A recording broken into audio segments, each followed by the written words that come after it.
I see the crystal raindrops fall, and the beauty of it all is when the sun comes shining.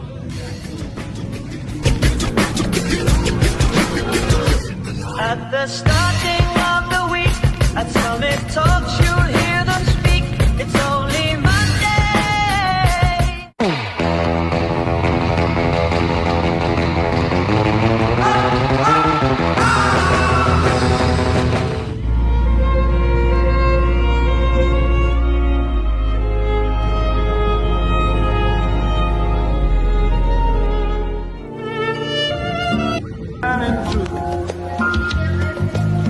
To make those rainbows in my mind when I think of you sometime, and I want to spend some time with you.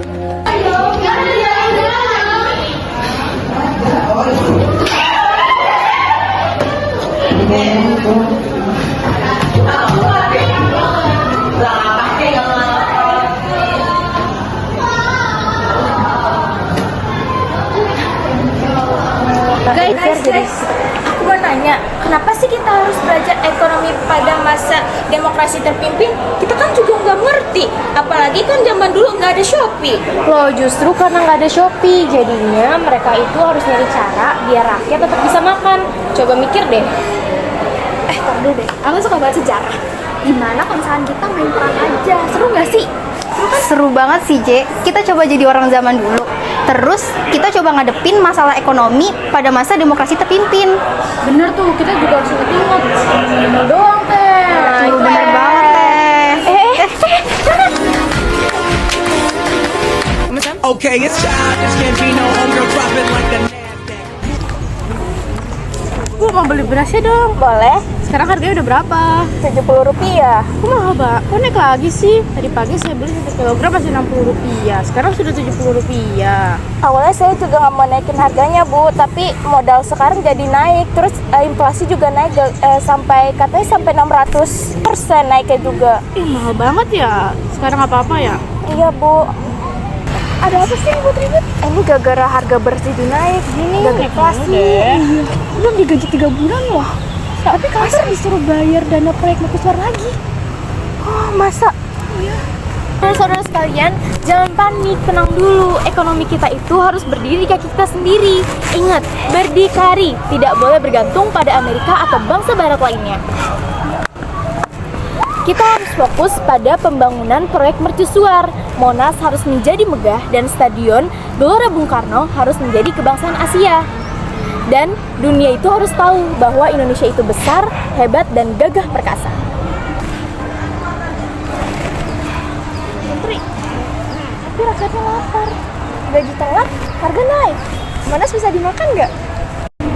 Monas itu memang tidak bisa dimakan, tapi bisa jadi simbol kejayaan bangsa. Simbol itu penting, kalau tidak ada simbol, apa kata dunia?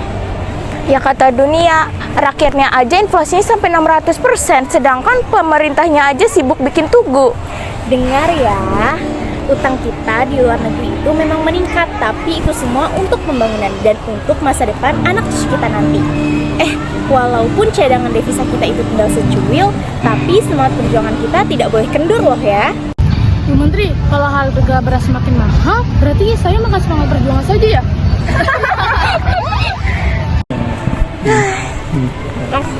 Jadi pertanyaan Bunga ada benarnya juga. Pada masa demokrasi terpimpin, kondisi ekonomi di Indonesia ini menurun dengan sangat drastis. Bahkan pada masa itu inflasi juga meningkat besar-besaran, bahkan mencapai 600% pada tahun 1965. Dan pemerintah pada saat itu berfokus pada proyek-proyek besar seperti Monas dan Gelora Bung Karno. Jadi nggak heran ya kalau kita cuma makan semangat perjuangan aja. Ya beginilah beratnya jadi Menteri Ekonomi pada masa demokrasi terpimpin.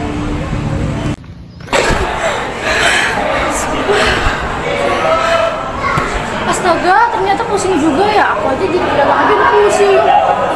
Aku juga kalau jadi pedagang nangis sih. Untungnya sekarang udah zaman modern, apalagi udah serba online. Contohnya kita jadi bisa jualan dari Shopee dan TikTok Shop. Bener.